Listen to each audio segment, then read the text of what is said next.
Doutor Bruno, me ouve? Sim, escuto. Me ouve bem? Sim, tranquilo. Desculpe aí, não sei o que aconteceu. O celular aqui resolveu dar enguiço. Eu não sei se tem alguma diferença no Instagram entre o celular e o computador, mas no computador eu não estava conseguindo fazer o convite. Confesso que eu nunca fiz pelo computador. Não sei o que aconteceu. O celular aqui resolveu dar... Deu Bom, mas está funcionando, né? Tá, não, beleza. Tranquilo. A doutora Dora, será que está por aqui já?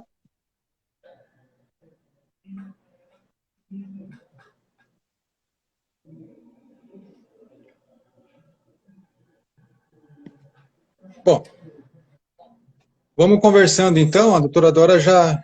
Peço só para já se manifestar aqui, a gente já inclui ela. Tá me ouvindo? Sim, escuto.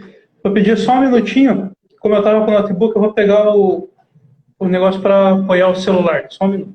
Ah, tá ok. Só um pouquinho aí, pessoal. Já... Ah, maravilha.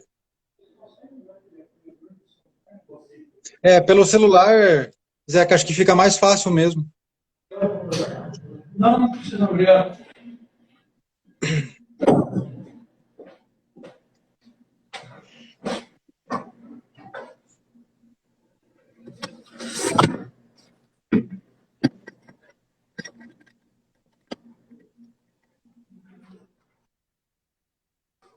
Agora sim, não tem risco de cair mais. Show de Então, bola. eu nunca tinha feito essa questão de entrar ao vivo no Instagram, mas até para Uhum. orientar a doutora Dora, logo que você entra ali ao vivo, ele já vem nos comentários uma opção se você deseja aceitar o convite para entrar ao vivo. Acho que é daí isso que ela tem que concluir ali. Exato. Tranquilo. Bom, vamos conversando enquanto ela acessa, então, né? Para a gente ganhar tempo também.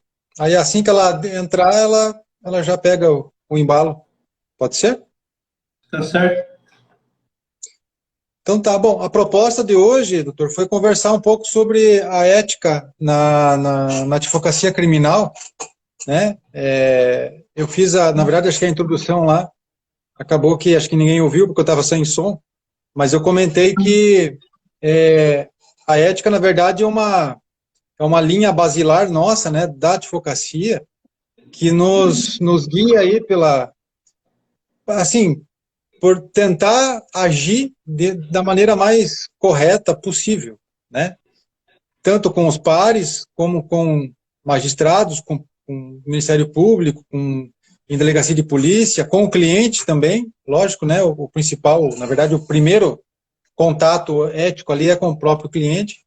Então, dentro desse cenário, enxugando um pouco para a advocacia criminal, que tem as suas peculiaridades, tem os desafios um pouco diferenciados, né?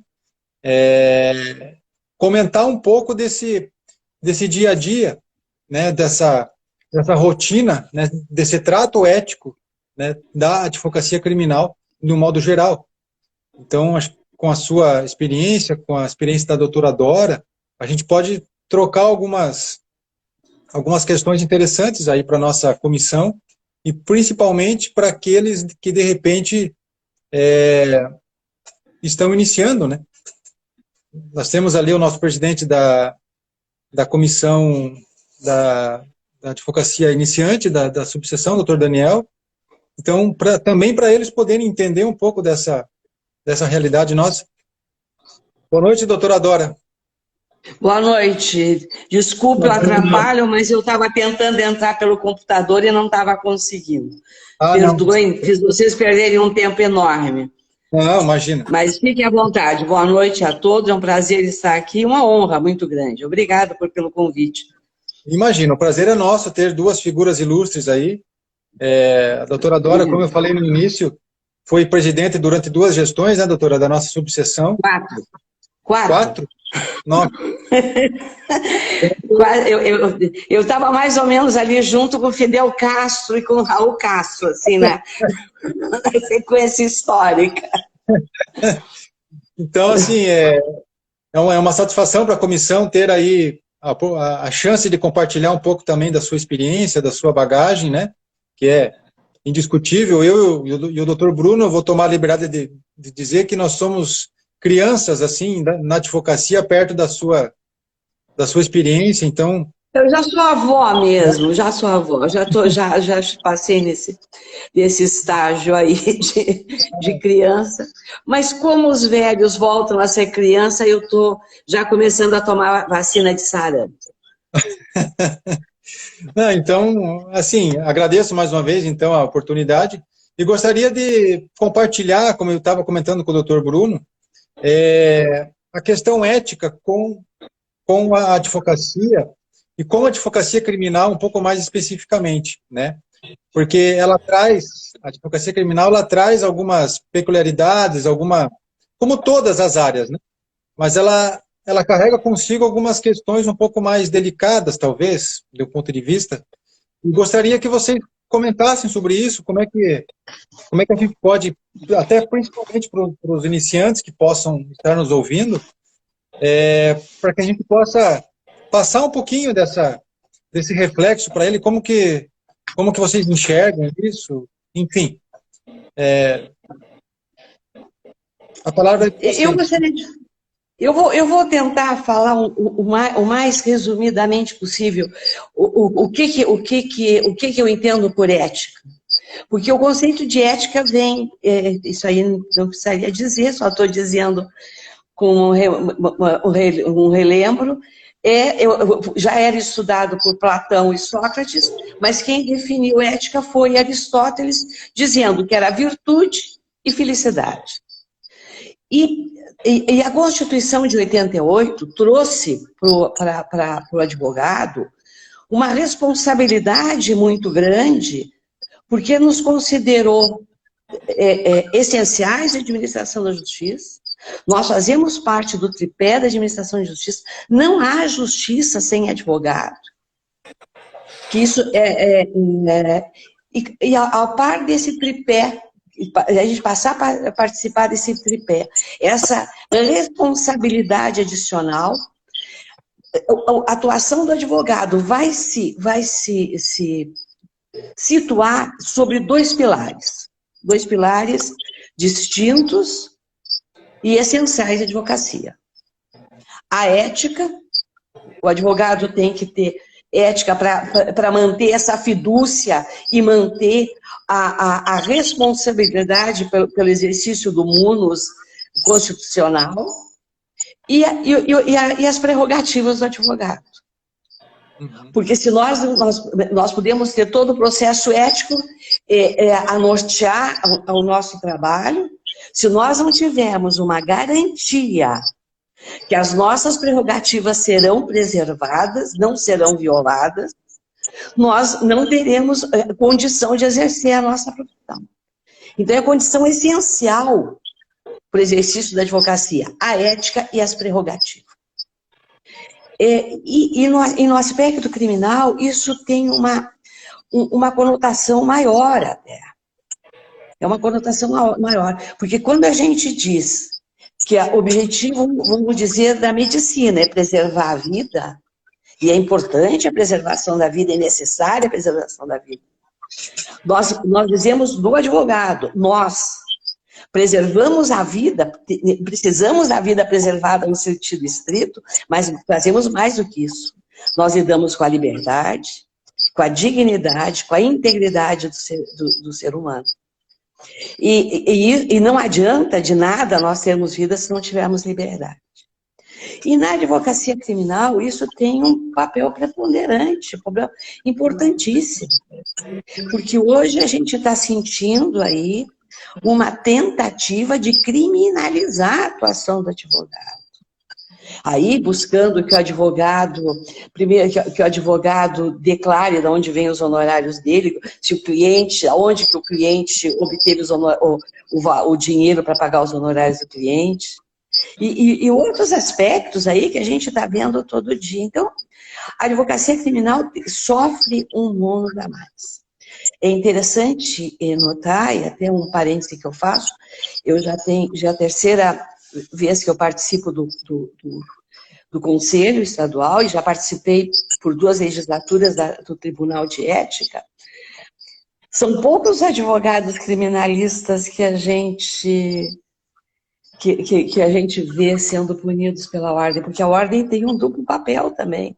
Ao mesmo tempo que ela vela com muito vigor, com muita força das prerrogativas do advogado, ela pune com o mesmo rigor aqueles que se afastam desse caminho ético que foi traçado pelo nosso estatuto e pelo Código de Ética. Poucos advogados criminalistas, a não ser falta de urbanidade, mas dentro daquelas infrações definidas no artigo 34, são poucos aqueles direcionados ao criminalista e que você vê uma atuação, salvo o abandono de causa que a gente vê muito. Mas eu não vou me estender mais, por favor, eu já falei demais. Não, doutora, fica à vontade. Na verdade, assim, até a ideia, né, inicial de convidar a senhora foi justamente por essa larga experiência que a senhora tem, né, e de nos poder auxiliar, né, a gente, porque eu sempre digo o seguinte, né, o advogado iniciante, ou o advogado que não é mais iniciante, ele é ou ele não é, mas de acordo com critérios legais. Então, aquele advogado até 5 anos é iniciante, né, passou de 5 anos não é mais.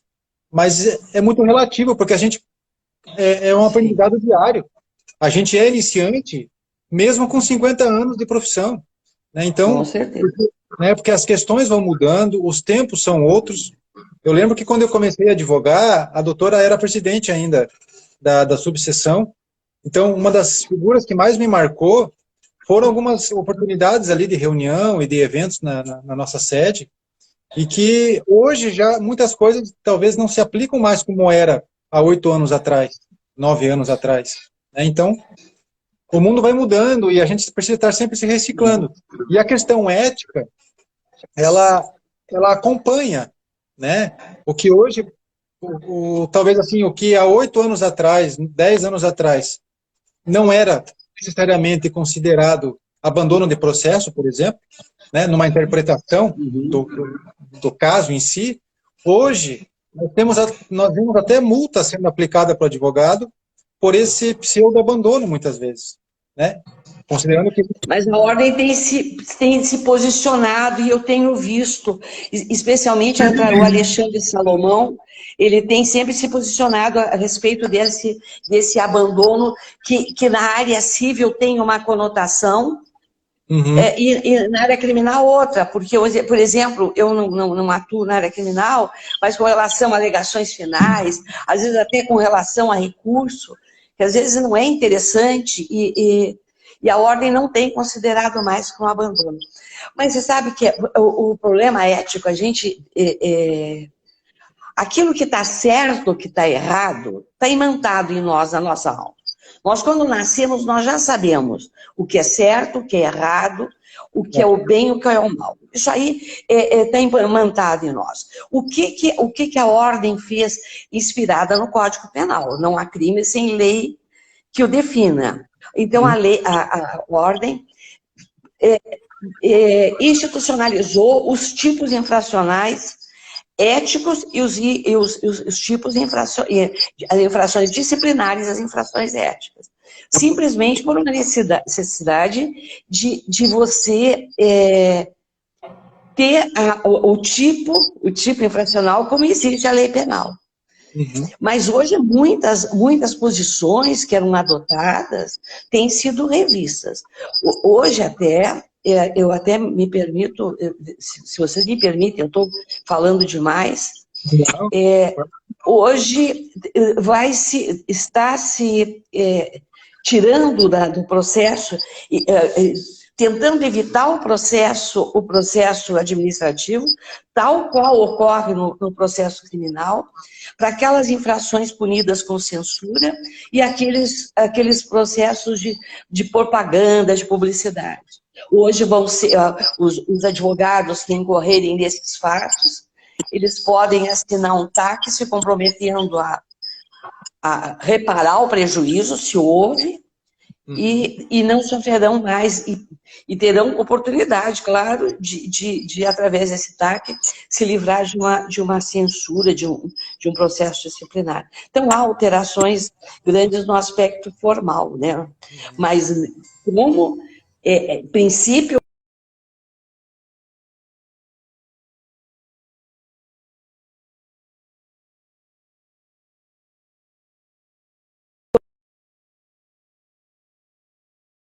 Acho que caiu a conexão do Dr. Piero. Voltou? eu até pensei que fosse o meu aqui da praia, é muito estável aqui. Bruno, bom ver você, Bruno. Igualmente. Acrescentando algumas questões, sempre muito difícil suceder a Dora na fala. A advocacia aqui, dificílimo, Dora. A advocacia aqui do litoral está com muito advogado novo, né? Inchou bastante a advocacia no litoral do Paraná. E a gente vê, principalmente na nova advocacia, essa dificuldade de se aproximar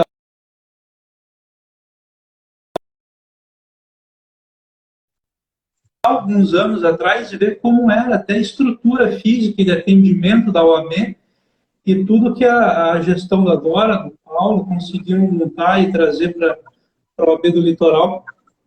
E é muito importante assim, essa visão, essa quebra de paradigma, das pessoas verem um pouquinho do trabalho dos nossos antecessores aqui no Litoral.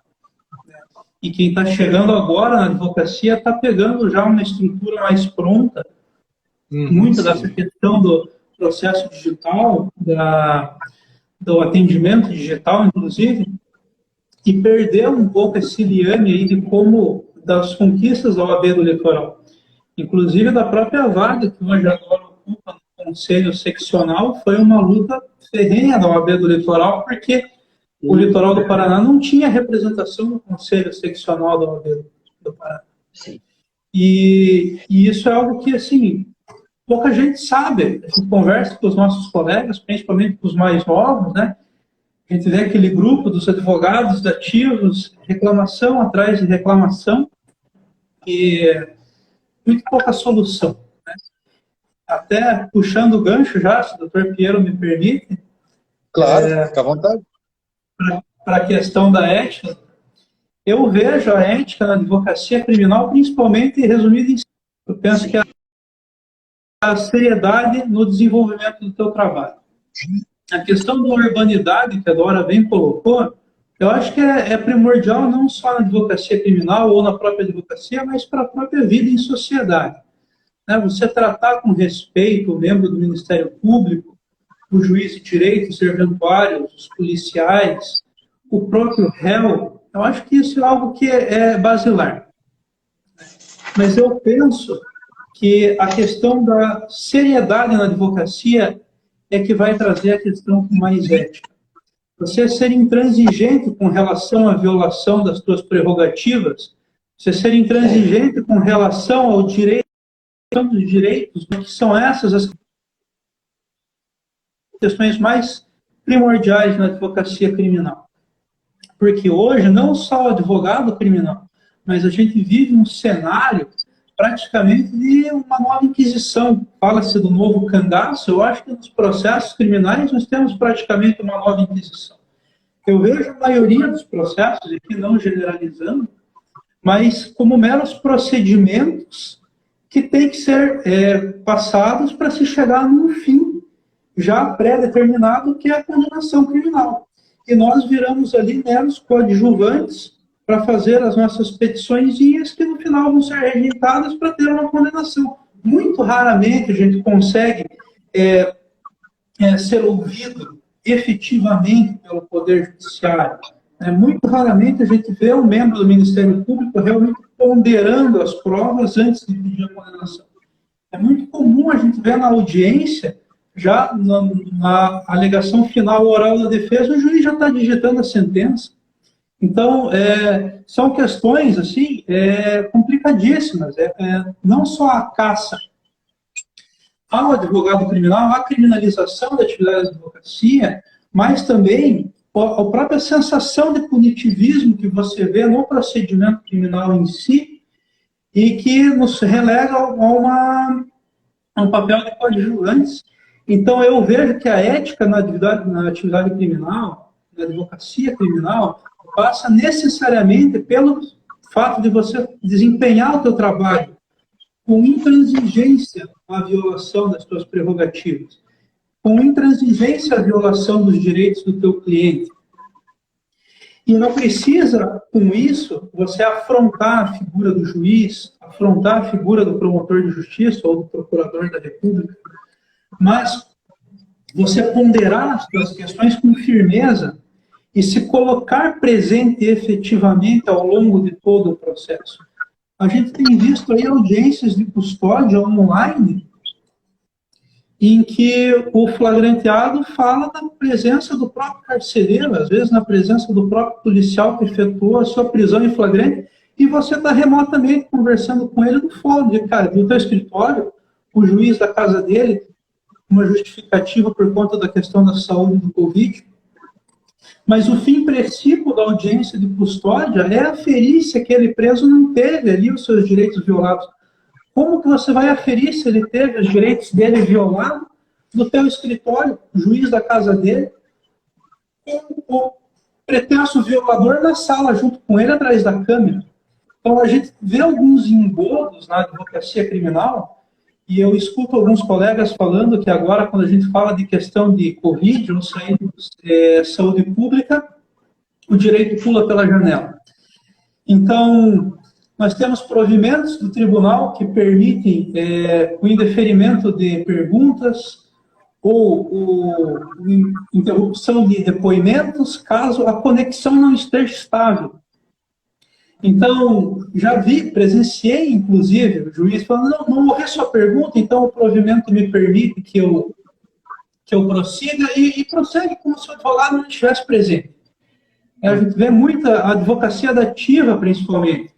O réu já tem um papel complicado, porque o contato com o advogado já é reduzido, e muitas vezes chega na audiência, o réu não foi trazido da penitenciária, do sistema prisional para audiência, e o advogado, às vezes, na ânsia de querer receber aqueles honorários pelo ato, concorda na realização do ato sem a presença do réu, que vai passar uma instrução praticamente às cegas, já não tem contato com o advogado, não vai ter contato com conteúdo probatório. Na minha concepção, isso é a falta de ética na advocacia criminal.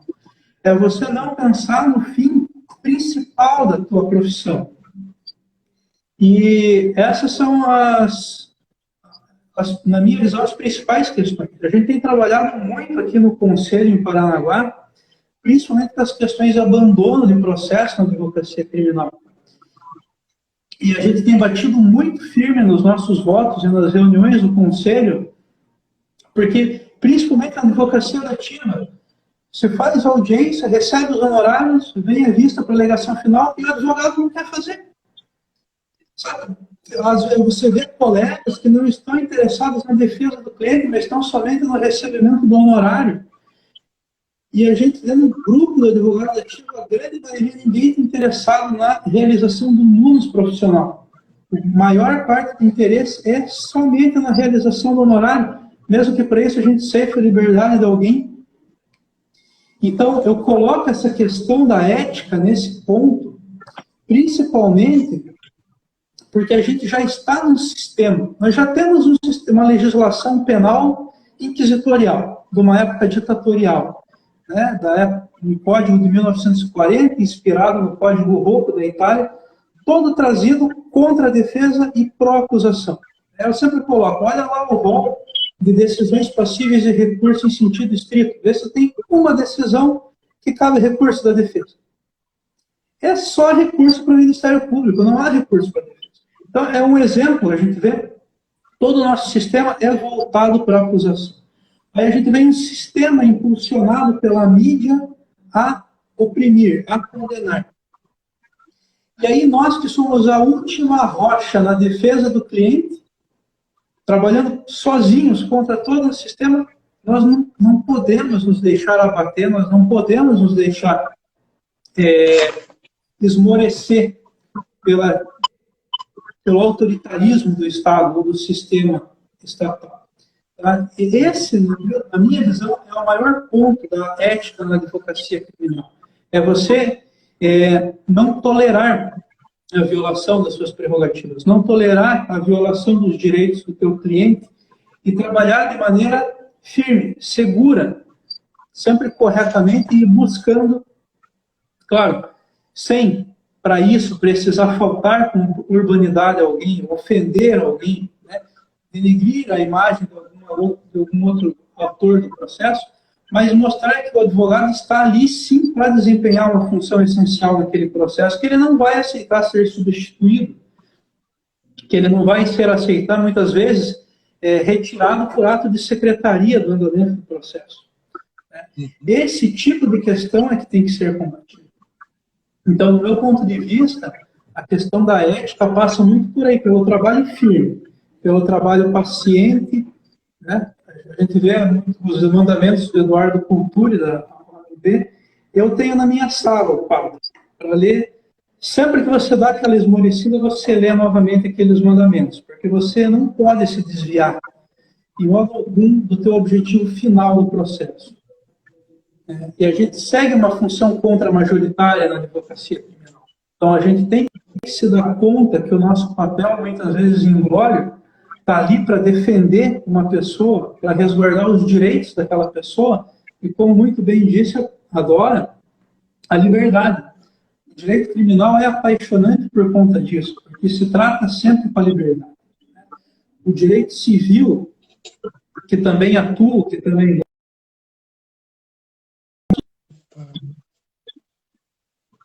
tudo acaba se resolvendo de uma maneira patrimonial. E o direito criminal não. O direito criminal tem essa questão apaixonante, porque um erro teu como advogado pode custar a liberdade de alguém. Né? Então, eu penso sempre que a ética na advocacia passa por uma atuação firme. E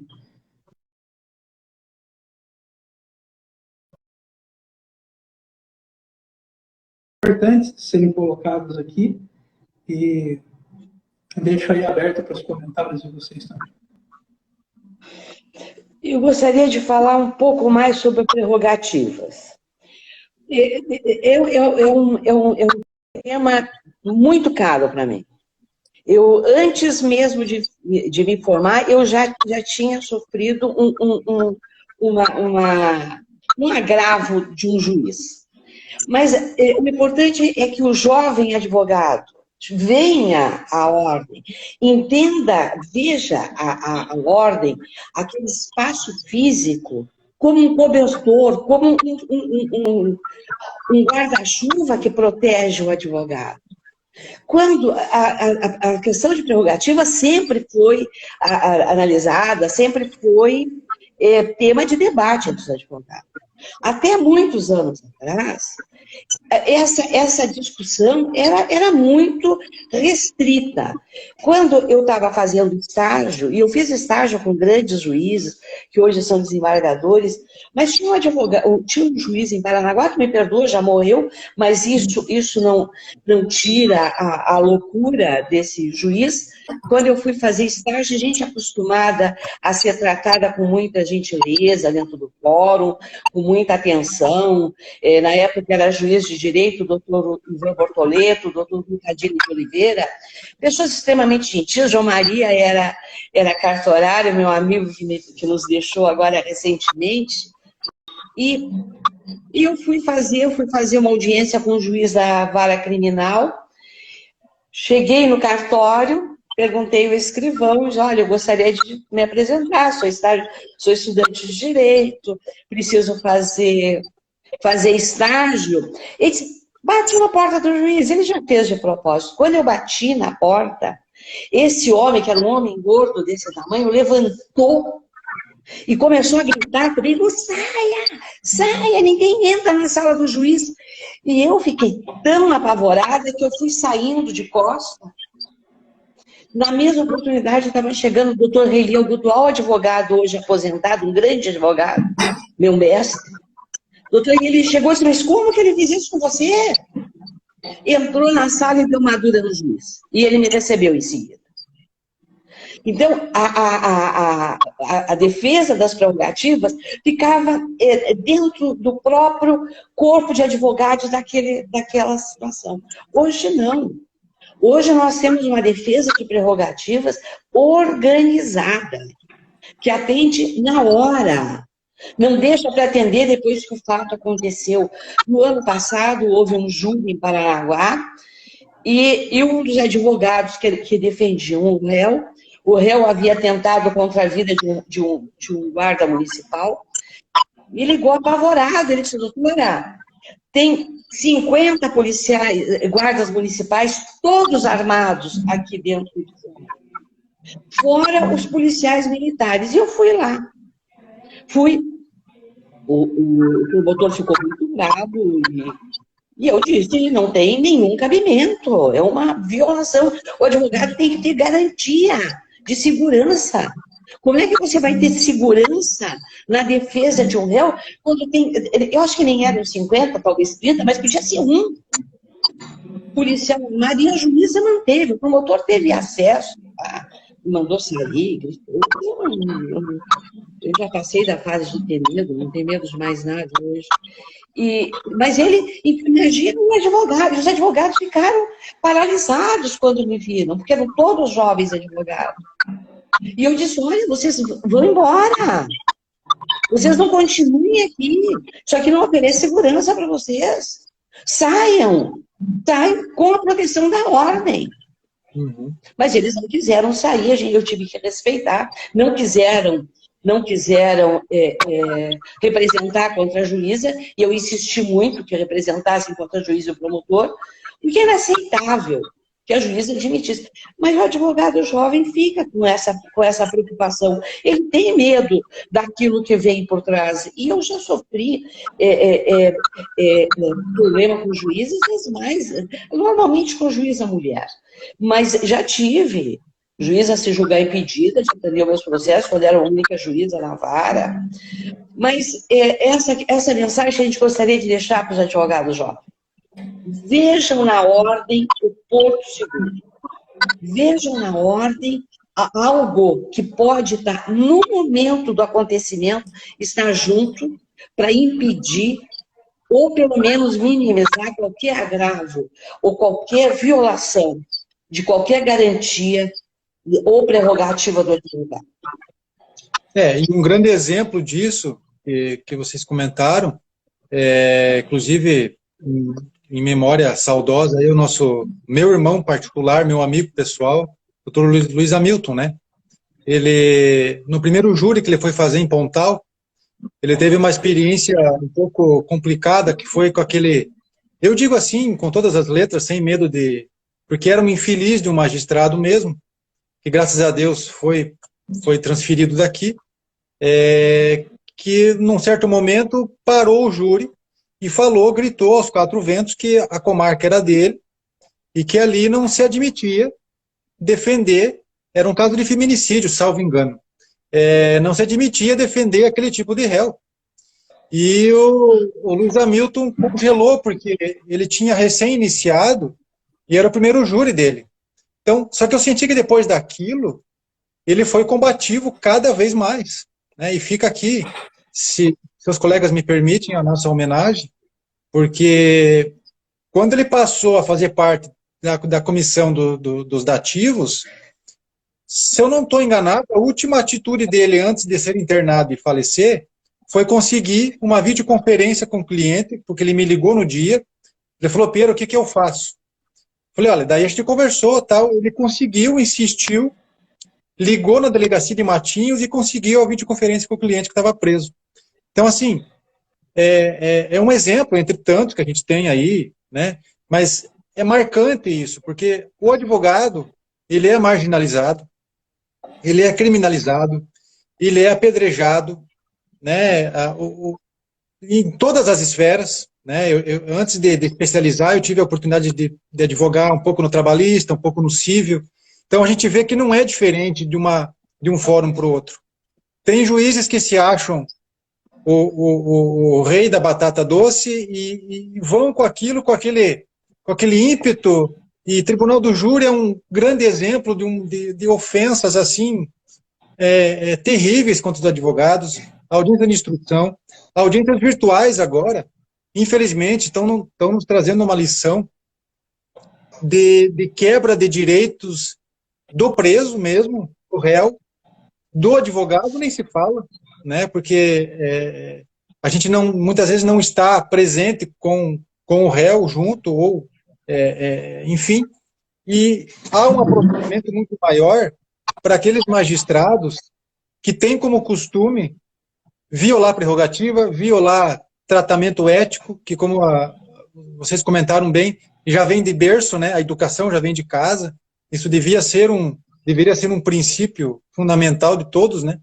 Mas infelizmente a gente se depara com situações assim tristes.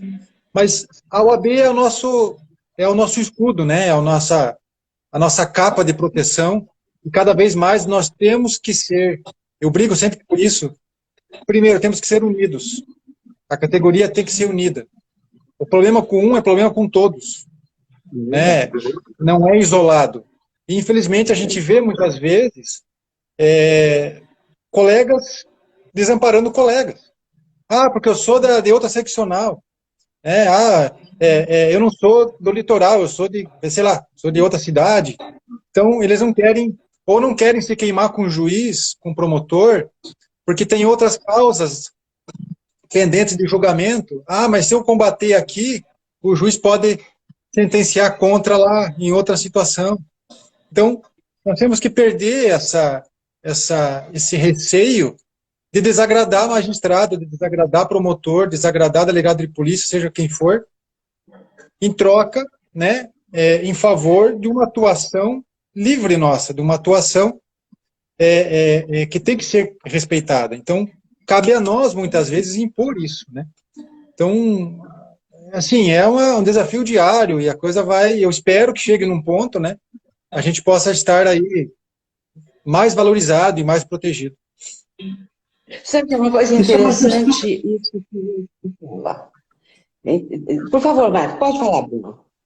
Não, você primeiro, por favor.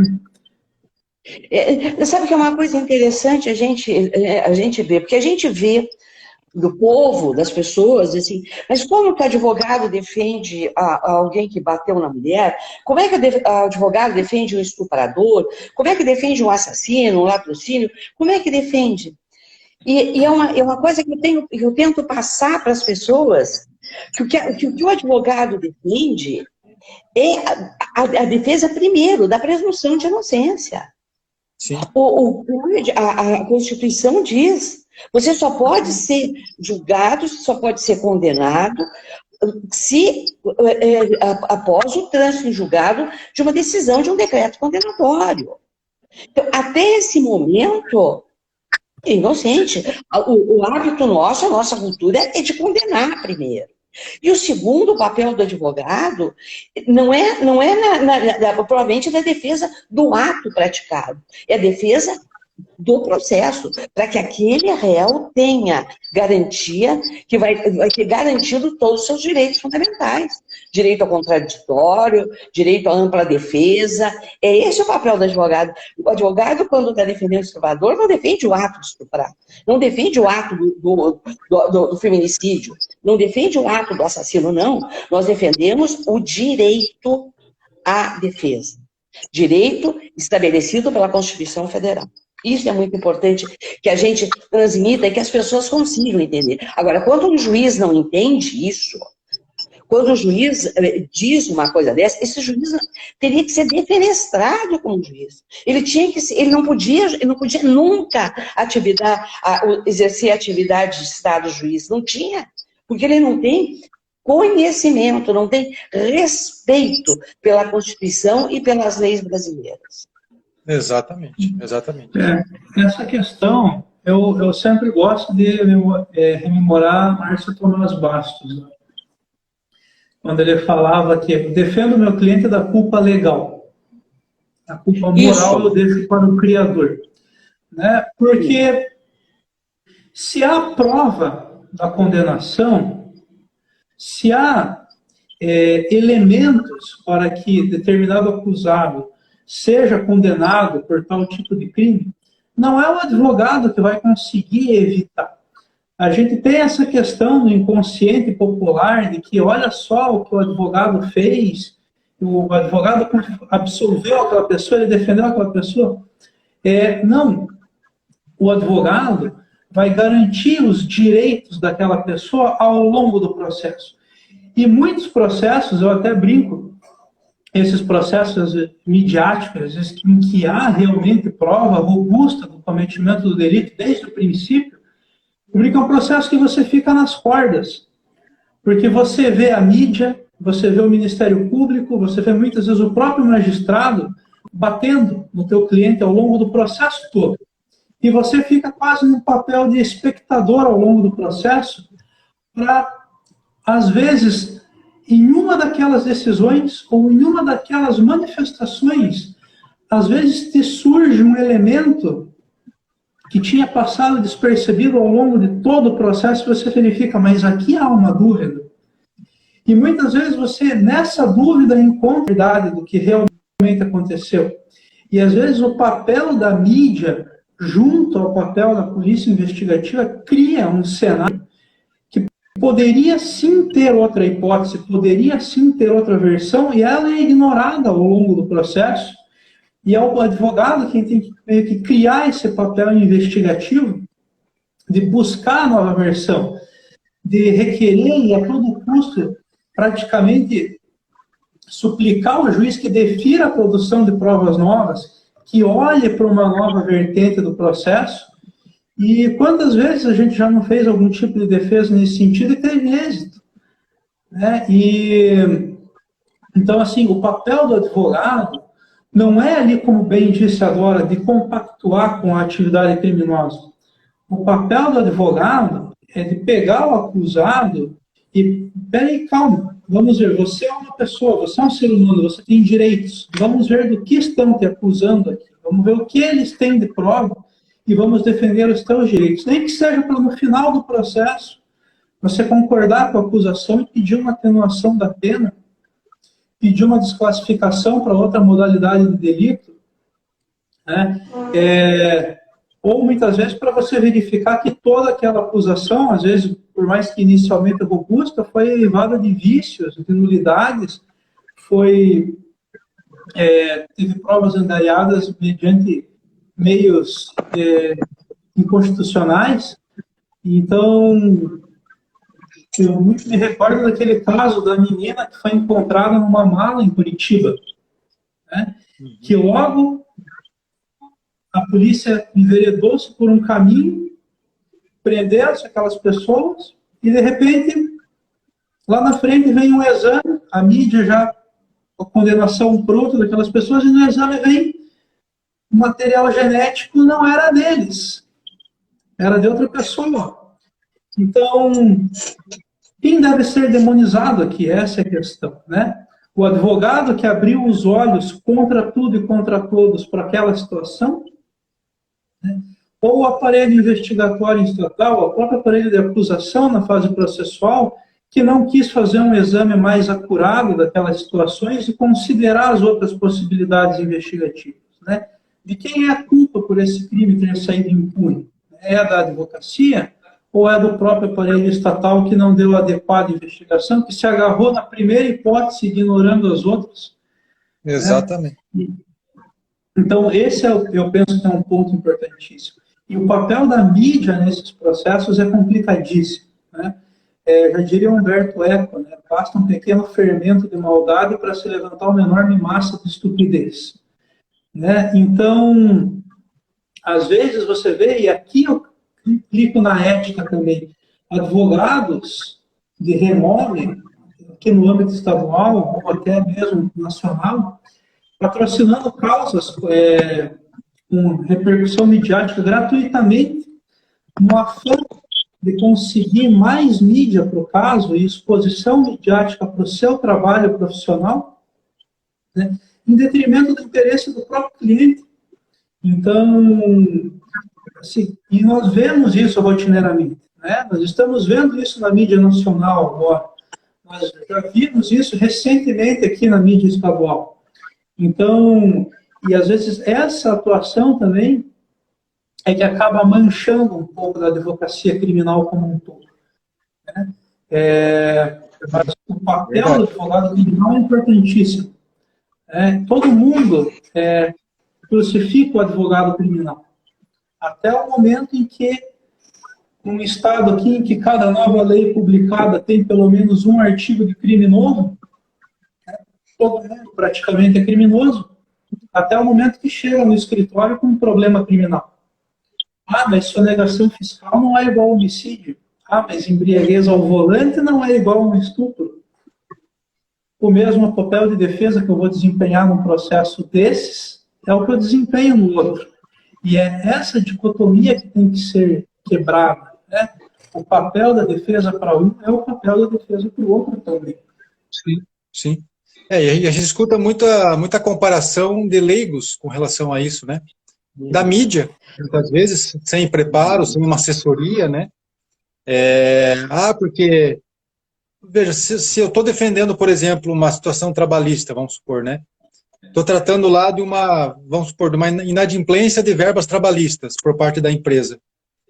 Será que não é mais grave, ou tão grave quanto um crime de roubo, um crime de furto, que pode ter sido justificado por uma situação, às vezes, de necessidade familiar mesmo, né? Quantas vezes a gente se depara com situações, o sujeito furtou lá um alimento, alguma coisa, é crucificado por aquilo, mas vai ver o histórico dele, né? Então, é uma comparação, sim, talvez um pouco grosseira, mas justamente nessa linha que o Bruno está comentando, que a advocacia criminal é tão digna, tão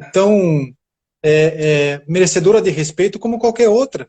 E via de regra, é a mais criticada, porque está na mídia, né? Porque são os grandes casos que vêm à tona, e o advogado sempre junto, como o algoz, né? Como aquele que está defendendo o assassino, está defendendo o estuprador, está defendendo o feminicida. Então, é complicado, é bem complicado isso, né? Então, a gente chega num ponto que,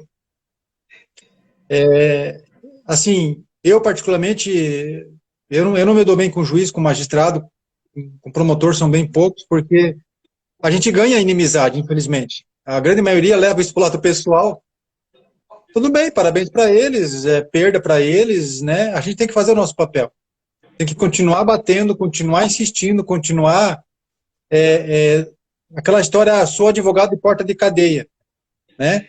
Sim, eu sou de porta de cadeia, de porta de fórum, de porta de presídio, de porta aonde estiver um direito sendo violado, eu vou estar naquela porta ali batendo para poder resguardar esses direitos do meu cliente, né, do meu assistido, e muitas vezes os nossos mesmos que são igualmente feridos. Então,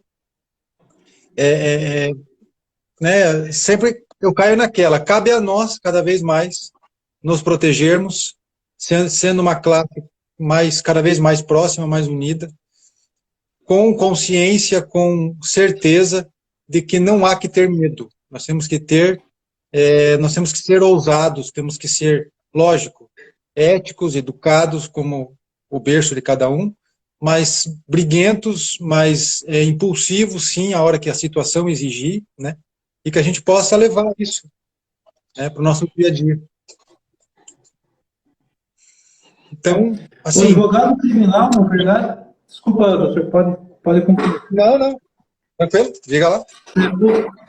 O advogado criminal, na verdade, é a última barreira antes da transposição, daí talvez, o direito mais importante que a gente defenda na nossa profissão. Então, se nós cedermos a essa barreira, nós estaremos concordando que o nosso cliente sofra aqui a mais grave pena que um homem pode sofrer, que não a perda da sua vida, que é a perda da sua liberdade. Exato. E E hoje nós vivemos, principalmente nos países do terceiro mundo, essa é uma questão que eu defendo academicamente desde a época da faculdade, um movimento muito forte de criação de um discurso de ódio, né? A criação de um discurso de pânico emparelhado pela mídia para justificar a repressão aos direitos e às garantias fundamentais da pessoa. E o advogado criminal passa muito por isso. Então, nós vemos isso principalmente em violações sistemáticas dos direitos dos acusados.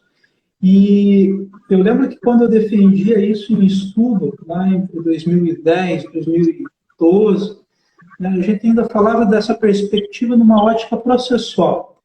A gente falava da ótica de que permitia-se a violação dos direitos individuais em prol dos direitos coletivos, utilizando-se equivocadamente, na minha visão, do princípio da razoabilidade. Então, prorrogava-se e prorroga-se até hoje indefinidamente interceptações telefônicas, permite-se a condução de processos sem a presença do réu, e entre diversos outros exemplos. E hoje, já aqui a gente avançando praticamente 10 anos, desde que eu comecei a tratar dessa questão, a gente vê que isso saiu muito claramente da ótica processual. A gente vê isso hoje já na ótica social como um todo, ao ponto da pessoa apontar para outra na rua porque está sem máscara, né? Praticamente sancionando e punindo alguém por estar descumprindo um decreto municipal como se fosse lei. Então, assim, não descurando aqui da questão da saúde ou da gravidade da pandemia, penso que não é esse o foco. Mas o que eu coloco são as alternativas políticas que são fornecidas à população por conta dessa calamidade, situação de calamidade de saúde, e a aceitação que é imposta à sociedade como resposta de violação aos seus direitos e às suas garantias fundamentais como sendo a única opção. E nós estamos a um ponto que nós não podemos nem nos manifestar, porque quem se manifesta é colocado já automaticamente como alguém negacionista, né? E então eu penso que tudo isso entra na ótica do discurso. Nós temos um discurso de aparelhamento estatal encabeçado pela mídia. E é o papel da advocacia, sim, da advocacia criminal, não tratar somente desses crimes graves, mas desses crimes mais leves agora. Como violações de decretos, às vezes, que não tem o menor sentido, né? E esses são direitos individuais que já estão sendo tratados na esfera penal. Nós estamos vendo pessoas sendo conduzidas,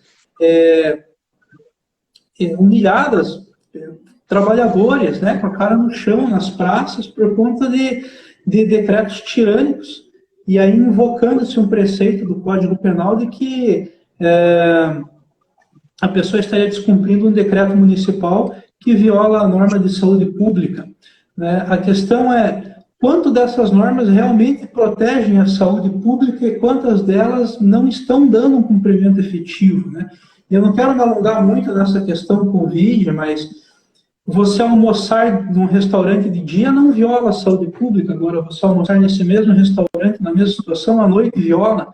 Então, e as pessoas estão sendo criminalmente tratadas por conta disso.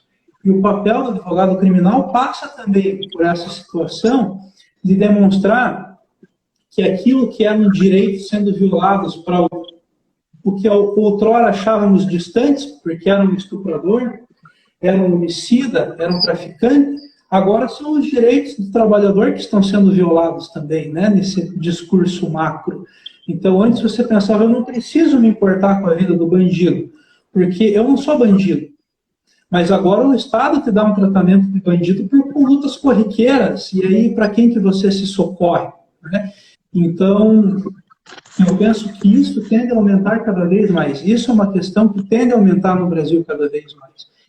E a advocacia criminal tem que ter um papel firme sobre isso também, né? Porque a partir do momento que a gente abre mão de uma parcela desse direito, inconscientemente, invariavelmente, a gente está permitindo que essa violação aumente e progrida cada vez mais.